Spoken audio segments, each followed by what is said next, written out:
Hello guys, welcome back to the channel. और आज के इस वीडियो में डिस्कस करेंगे कनाडा के लिए स्पाउसल स्पॉन्सरशिप के लिए क्या डॉक्यूमेंट्स लगते हैं। थोड़े टाइम पहले मैंने एक वीडियो बनाया था, उसमें बताया था आपको कि स्पाउसल स्पॉन्सरशिप कैसे स्टार्ट करनी है, क्या प्रोसेस है, कैसे डॉक्यूमेंट जनरेट करने हैं। तो ये उस सीरीज का दूसरा वीडियो और बहुत इंपॉर्टेंट है क्योंकि इससे आपकी एप्लीकेशन रिजेक्ट भी हो सकती है और अप्रूव भी हो सकती है। तो ये वीडियो पूरा देखिएगा, तभी आपको पता चलेगा मैंने कौन से डॉक्यूमेंट लगाए जिससे मेरा AOR जल्दी से आ गया और उसके बाद मेरा अभी स्पॉन्सर अप्रूवल भी आ चुका है, बायोमेट्रिक रिक्वेस्ट भी आ चुकी है। तो बेसिकली AOR जब आपको मिलता है उसका मतलब है कि केस प्रोसेसिंग सेंटर ने आपके सारे डॉक्यूमेंट वेरीफाई कर लिए और अब वो आपकी application basis of document reject नहीं करेंगे। तो अगर आपने अभी तक चैनल सब्सक्राइब नहीं किया है तो प्लीज कर लीजिए, क्योंकि ऐसे इंटरेस्टिंग इन्फॉर्मेटिव वीडियोस आते रहेंगे। और डेली अपडेट्स के लिए आप मुझे इंस्टाग्राम में भी फॉलो कर सकते हैं। मेरी इंस्टाग्राम आईडी है पवन बहुगुना।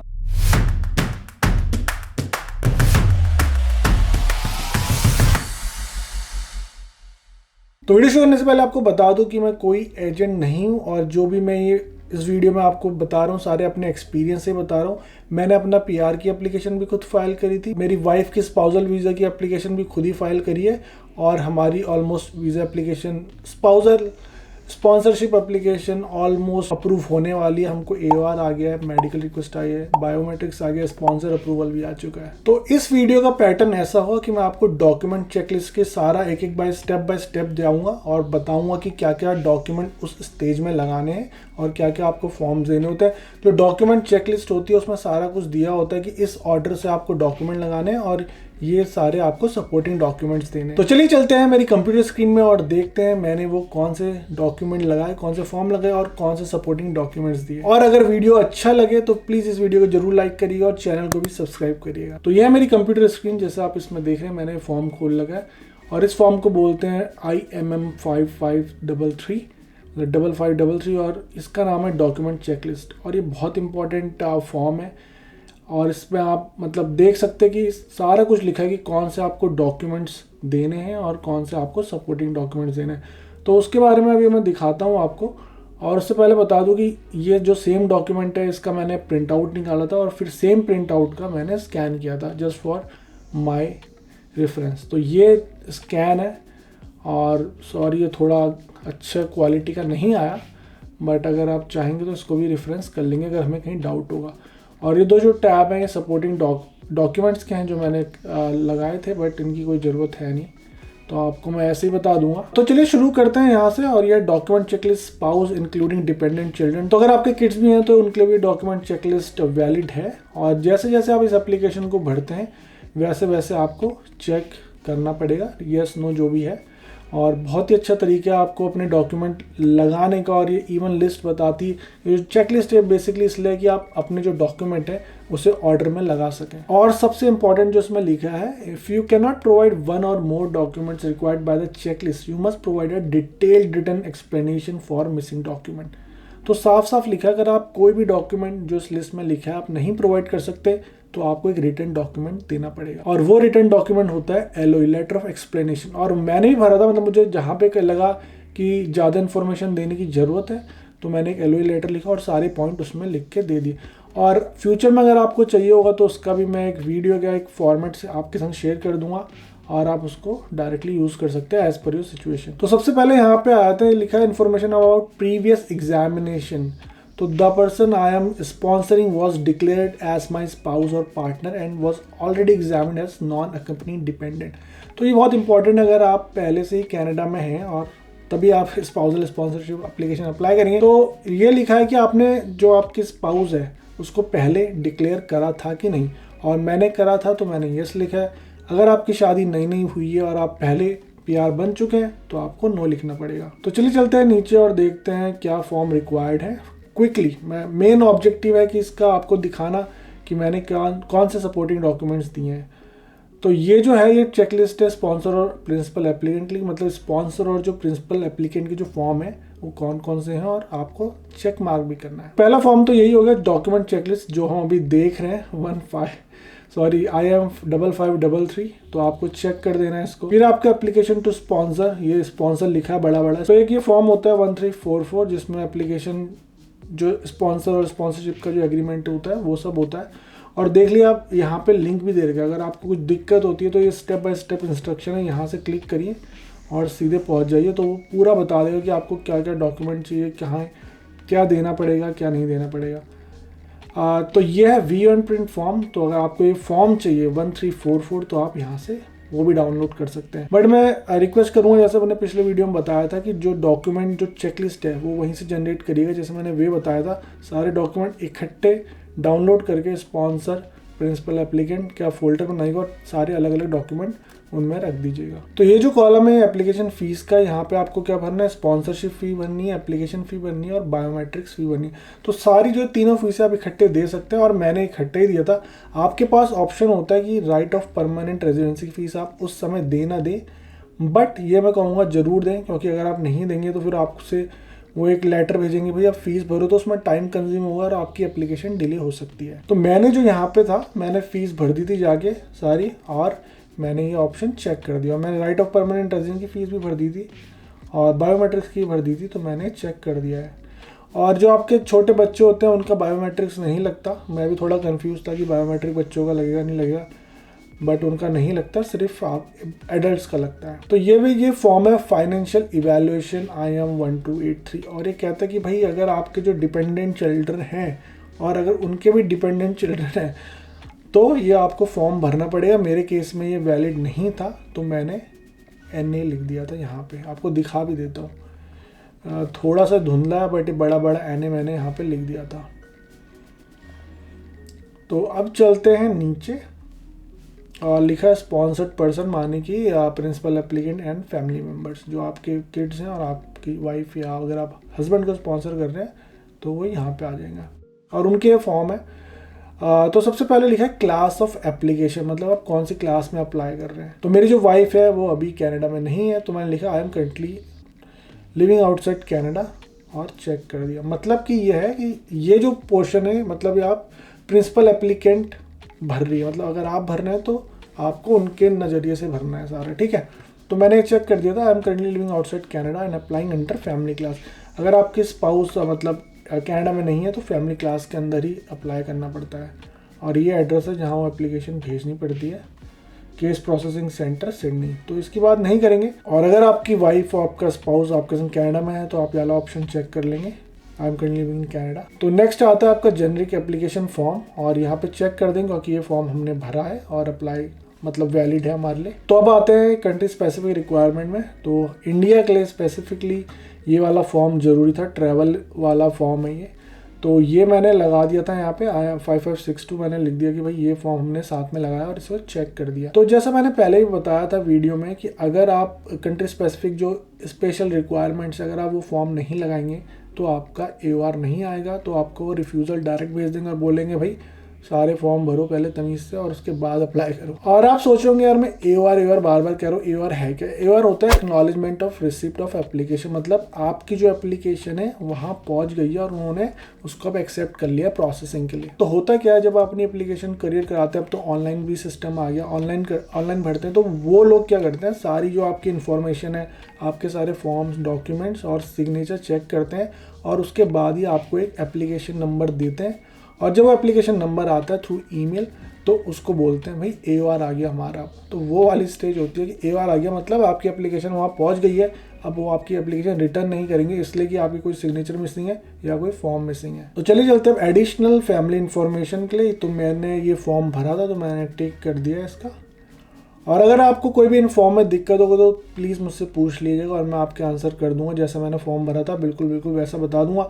ये वीडियो फॉर्म भरने का नहीं है, नहीं तो भाई कई घंटों का वीडियो है अगर सारे फॉर्म भरने लग गए तो अब चलते हैं शेड्यूल A की तरफ। बैकग्राउंड डिक्लेरेशन ये भी मैंने भरा था, चेक कर दिया। और उसके बाद है both the sponsor and application के जो फॉर्म होते हैं, तो ये 5532 है, तो चेक कर दिया, ये भी भरा था। यूज़ ऑफ रिप्रेजेंटेटिव ये बहुत इंपॉर्टेंट, थोड़ा इसके बारे में बता देता हूँ आपको। तो ये अगर जैसे मैं एक स्पॉन्सर हूँ अपनी वाइफ का, तो आप रिप्रेजेंटेटिव भी बन सकते हैं, ठीक है। तो इसीलिए मैंने यहाँ पे आप देख रहे हैं I am appointing representative check किया हुआ है। और मैंने जब रिप्रेजेंटेटिव फॉर्म भरा था तो उसमें एज अ रिप्रेजेंटेटिव मैंने अपना नाम भरा था। और ये इसलिए ज़रूरी होता है कि अगर मान लो मुझे अब अपनी वाइफ का पता करना है कि एप्लीकेशन कहाँ पहुँच गई या कुछ भी डाउट है, कुछ अपडेट करना है, तो एज अ रिप्रेजेंटेटिव मैं सब कुछ काम कर सकता हूँ on the behalf of my wife. तो चलिए चलते हैं नीचे, और authority to release personal information, ठीक है, तो ये मैंने नहीं किया था, तो मैंने लिख दिया भाई नॉट एप्लीकेबल, हम कोई अपनी अथॉरिटी नहीं दे रहे रिलीज करने की इंफॉर्मेशन। पार्ट बी में क्या है, सपोर्टिंग डॉक्यूमेंट रिक्वायर्ड, तो यहाँ पे आता है आपको कौन से सपोर्टिंग डॉक्यूमेंट देने हैं। पार्ट ए था कि कौन कौन से फॉर्म देने हैं, पार्ट बी है कौन कौन से सपोर्टिंग डॉक्यूमेंट्स देने हैं। और ये बार बार देखो इंपॉर्टेंट रिमाइंडर यहाँ पे आ रहा है कि आपको अगर आपके जो कोई भी डॉक्यूमेंट है इंग्लिश या फ्रेंच में नहीं है तो उसको भाई इंग्लिश में करवा लो, और कंट्री स्पेसिफिक रिक्वायरमेंट चेक करना ना भूले, नहीं तो भाई एप्लीकेशन हो जाएगी रिजेक्ट। तो सबसे पहले बात करते हैं सपोर्टिंग डॉक्यूमेंट फॉर स्पॉन्सर, और ये हो गया आपका send photo copies unless instructed, तो आपको फोटो कॉपीज लगानी है। और मैंने अपनी पूरी एंटायर एप्लीकेशन में जो ओरिजिनल कॉपी लगाई थी वो सिर्फ पीसीसी की थी, पुलिस क्लियरेंस सर्टिफिकेट की। और मैंने पहले वीडियो बना दिया कि पुलिस क्लियरेंस सर्टिफिकेट कैसे लेना है। पीएसके से तो बहुत इजी होता है, और मैंने तो डिस्ट्रिक्ट पुलिस स्टेशन से लिया था, अपने लोकल थाना, मतलब लोकल हल्द्वानी जो हमारा थाना है उससे रिक्वेस्ट जाती है डिस्ट्रिक्ट पुलिस स्टेशन नैनीताल, और वो वहाँ से सर्टिफिकेट रिलीज होता है पीसीसी का। तो ये आ गया स्टेटस इन कनाडा, बोल रहा कि भाई आपका क्या स्टेटस है, तो मैंने लिख दिया I am permanent resident of Canada. तो उन्होंने बोला भाई सबमिट फोटोकॉपी ऑफ पीआर, तो पीआर कार्ड की बोथ साइड की फोटोकॉपी लगा देना यहाँ पे। और चलते हैं नीचे, और ये बोल रहा are you the sponsor of Canadian citizen living outside Canada, मतलब आप स्पॉन्सर जो स्पॉन्सर है वो कैनेडियन सिटीजन है कि नहीं, तो मैंने कहा भाई नो। तो नेक्स्ट है do you the sponsor and the person you are sponsoring, मतलब principal applicant have a children together may have a claim to Canadian citizenship, ठीक है, ये बड़ा इंटरेस्टिंग है। तो आपके बच्चे भी होंगे तो आप यहाँ पे कंफ्यूज कर जाओगे। तो अभी कोई क्लेम नहीं है, अगर आपका बच्चा जो इंडिया में बॉर्न हुआ है तो उसका कोई क्लेम नहीं होगा, ठीक है, तो यहाँ कर देना नो। तो अब आते हैं प्रीवियस रिलेशनशिप में, अगर आपकी पहले से शादी हुई थी तो उस चीज़ के लिए है, तो मैंने यहाँ पे सब में नो कर दिया, क्योंकि भाई हमारे कोई भी पुराने रिलेशनशिप ऐसे नहीं थे, और सब में नो कर दिया। अगर आपके येस होंगे तो प्लीज़ आप उसके हिसाब से भर लीजिएगा, मुझे उसका कोई आइडिया नहीं है। तो ये भी बहुत इंपॉर्टेंट है, एम्प्लॉयमेंट सोर्स ऑफ इनकम, जहाँ पे लोग कंफ्यूज हो जाते हैं। तो ये बेसिकली बोल रहा है कि if you are working in Canada, ठीक है, तो provide an original letter from your current employer, तो आपको करेंट एम्प्लॉयर से डॉक्यूमेंट प्रोवाइड करना है जिसमें period of employment, salary, regular hours, मतलब 40-45 जितने आप करते हैं। तो अगर आप सेल्फ एम्प्लॉयड हैं तो आपको ये सपोर्टिंग फाइनेंशियल डॉक्यूमेंट देना पड़ेगा। एंड तो ठीक है, ये डॉक्यूमेंट तो आपको देना ही है, साथ में वन ऑफ दीज डॉक्यूमेंट भी देना है। तो भाई आपको या तो अगर आप कनाडा में काम कर रहे हो, टैक्स भर रहे हो, तो आपको नोटिस ऑफ असेसमेंट जरूर मिलेगा, तो ये आप लगा सकते हैं। तो मैंने क्या लगाया था, मैंने एम्प्लॉयर से अपना सर्टिफिकेट लगा दिया था, ठीक है, और एनओए लगाया था, या प्रूफ ऑफ इनकम स्टेटमेंट भी लगा सकते हैं, दोनों ही आपको सीआरए की वेबसाइट में मिल जाते हैं। और बाय चांस आप नहीं प्रोवाइड कर पा रहे एनओए या प्रूफ ऑफ इनकम, तो आपको भाई लेटर ऑफ एक्सप्लेनेशन में लिखना पड़ेगा। तो जो भी डॉक्यूमेंट आप नहीं प्रोवाइड कर रहे उसका लेटर ऑफ एक्सप्लेनेशन बहुत जरूरी है। तो इसमें एक ऑप्शन ये भी है, if you are not working Canada, तो भाई अगर आप कनाडा में काम नहीं कर रहे तो आपको दिखाना पड़ेगा कि अपनी फैमिली को कैसे सपोर्ट करेंगे, ठीक है, और डिटेल्ड एक्सप्लेनेशन देना पड़ेगा कि भाई कैसे आप प्लान करोगे, वो इंडिया से आ रहे हैं और आप उनको स्पॉन्सर करें तो खाना पीना रहना भाई कैसे करोगे। तो मैं तो कहूँगा कि जॉब आप कर लो, स्टार्ट कर लो, उसके बाद ही या मतलब स्पॉन्सर करने की सोचो, क्योंकि अगर ये होगी, और वैसे तो अप्रूव होती ही है, अगर आपके पास नए नए आप आए हो तो पैसा बैंक बैलेंस तो हो गई, तो वो आप दिखा सकते हो, बट मैंने तो ये प्रेफर किया था कि जॉब के बाद ही अप्लाई करूँ। तो नेक्स्ट सेक्शन है supporting documents for sponsored person, ठीक है, principal applicant and all the family member. तो जो भी आपका प्रिंसिपल एप्लीकेंट है तो उसको अपना पासपोर्ट देना पड़ेगा, आगे पीछे जो भी कॉपी लगती है जिसमें सारी इन्फॉर्मेशन होती है। अगर आपका बच्चा भी है तो आपको उसका भी पासपोर्ट देना पड़ेगा, ठीक है, ये बात हो गई ख़त्म। तो चलिए बात करते हैं बर्थ सर्टिफिकेट की, आपको बर्थ सर्टिफिकेट भी देना पड़ेगा, ठीक है, अपने बच्चों का और अपना।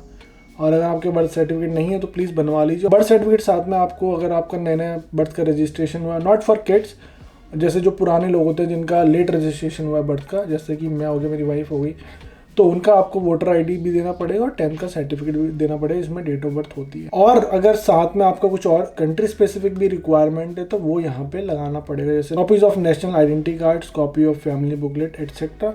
तो मेरा ऐसा कुछ नहीं था तो मैंने नाइदर कर दिया और यहाँ पे बर्थ सर्टिफिकेट में चेक कर दिया। अब आता है सिविल स्टेटस डॉक्यूमेंट, जिसमें आपको अपने मैरिज सर्टिफिकेट लगाना पड़ता है, और इसमें लिखा है few the principal are legally married to your sponsor provide the marriage certificate. ठीक है, तो ये चेक कर देंगे यहाँ पे, क्योंकि शादी का सर्टिफिकेट बहुत ज़रूरी है। और किसी के भाई प्रीवियस रिलेशनशिप हो तो ये सारा कुछ रह गया उनका, और मुझे इसका आइडिया नहीं है, तो नन ऑफ दी अबव मैंने कर दिया यहाँ पे और मैरिज सर्टिफिकेट दे दिया है। तो अब बात करते हैं एडिशनल इन्फॉर्मेशन अबाउट चिल्ड्रन। ये भी थोड़ा कंफ्यूजिंग है, इसमें बहुत चीज़ें लिखी थी। माइनर चिल्ड्रन है, अगर आपने अडॉप्ट किया है, चिल्ड्रन जो 22 साल से ऊपर है और आप पर डिपेंडेंट हैं, या अडॉप्टेड चाइल्ड जैसे मैं बता रहा था, ये सारा उनके लिए है। तो मैंने इसमें सब में NA भी लिख दिया था, देखो यहाँ पे लिखा भी है, write NA next to each item. तो तीनों कोई अप्लाई नहीं होंगे। आप अगर वो, मेरी सिचुएशन ऐसी नहीं थी, अगर आपकी होगी तो भाई आपको भरना पड़ेगा। तो मैं आपको दिखा देता हूँ कि मैंने क्या NA किया था। सॉरी, ये कौन सा पेज नंबर है, 6।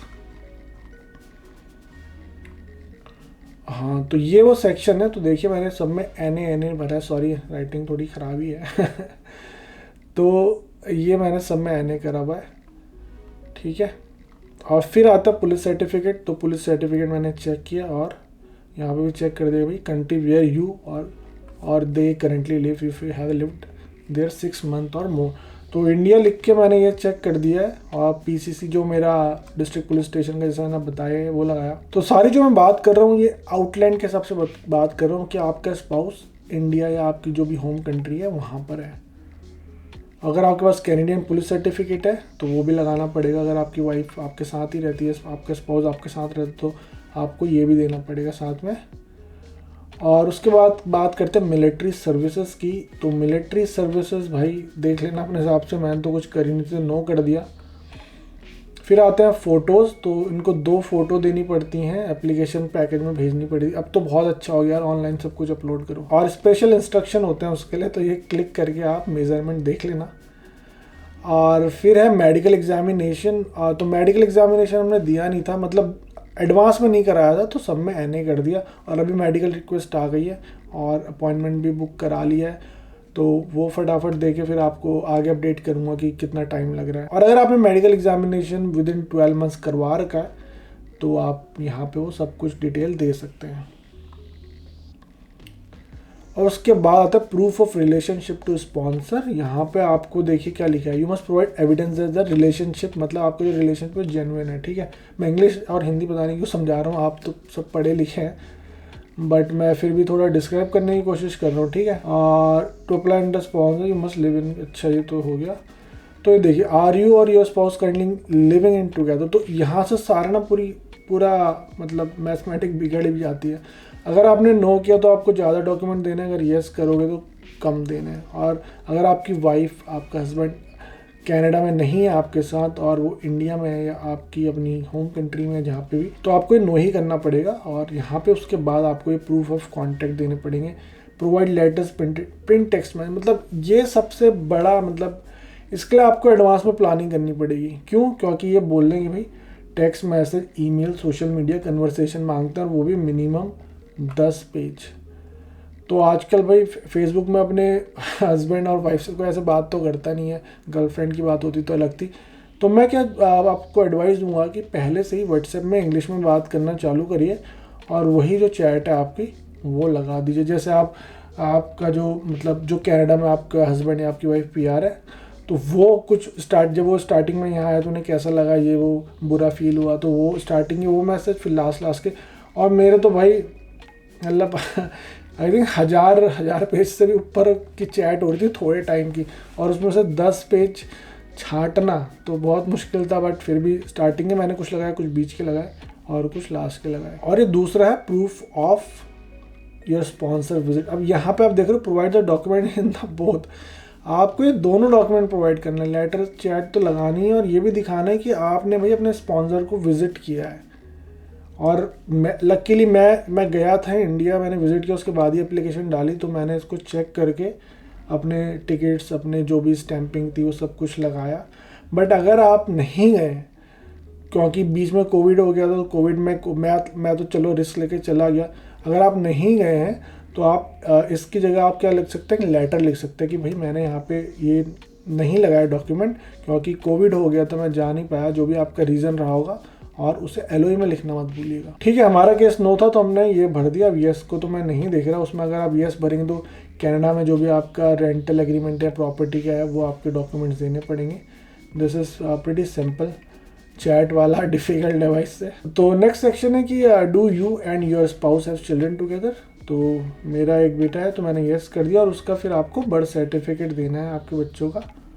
और अगर आपको याद हो तो पहले भी बर्थ सर्टिफिकेट मांगा था और यहाँ पे ही मांग रहे हैं, तो पहले भी आपको देना है अपना, मतलब जो भी प्रिंसिपल एप्लीकेंट है वो और उसके डिपेंडेंट, मतलब आपके जितने बच्चे हैं, और यहाँ पे भी देना है। तो मैंने भाई दोनों लगा दिया मैंने, क्योंकि फॉर्म ऑर्डर से लगाने वो चेक करेंगे, तो मैंने कह रहे एक क्या प्रिंट आउट ही तो देना है, तो आप भी यहाँ पे अपनी एडिशनल बर्थ सर्टिफिकेट अपने बच्चे का दे देना। तो नेक्स्ट है, is this your first marriage. तो यस, अगर आपकी दूसरी है तो नो कर देना। तो इसमें पूछ रहा है कि आपकी शादी को 2 साल हुए नहीं, तो हो गए थे, यस लिख दिया। अगर नहीं हुए तो नो कर दीजिएगा। और फिर ये check here if you are answered yes to all question. तो अगर आपने ऊपर सारे क्वेश्चन को जो भी यहाँ से स्टार्ट हुए थे, यहाँ से अगर यस किया है तो आपको यहाँ चेक करना पड़ेगा। नहीं किया था क्योंकि हमने ऊपर एक क्वेश्चन को नो किया था, तो हमें ये नहीं करना।